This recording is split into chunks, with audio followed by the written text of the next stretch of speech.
日在地新闻继续来看这出用小说来改编的电影《80年生的金智英》。开始放映了后，引发着真侪讨论。上主要是咧讨论女性伫家庭、伫婚姻、伫职业场所承受到的无平等的对待。有真侪女性观众看完电影真有共鸣哦，讲哪像是咧讲家己同款。 어딘가 갇혀 있는 기분이 들어요. 受困伫厝内，伫这个无公平社会里，一句话说尽偌济心声。家庭主妇心真忝。南韩电影82年出的金智英，透过已婚妇女的视角，看尽社会无公平。 지영 씨 부족해서 그런 거 아니야.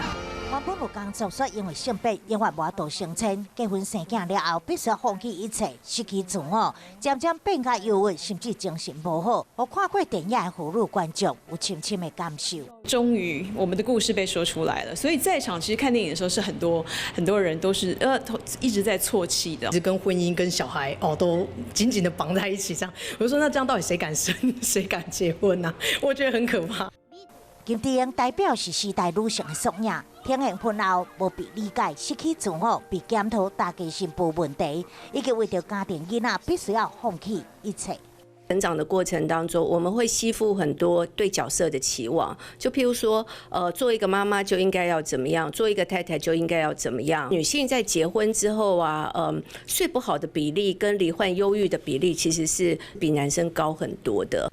专家认为，现代人要求完美，家属小组化，让妈妈的负担愈大，会避免被地家隔要袂喘气。除了红色的支持，嘛唔通袂记你家己放大。家人的觉察，然后有非常多需要周遭人给他多一点支持，肯定自己，不要忽略自己的重要性跟需要。若是女性爱看，男性朋友嘛应该看，因为这款的现象伫你我的身边持续发生。加一点仔同理心，就当避免下一个金智英。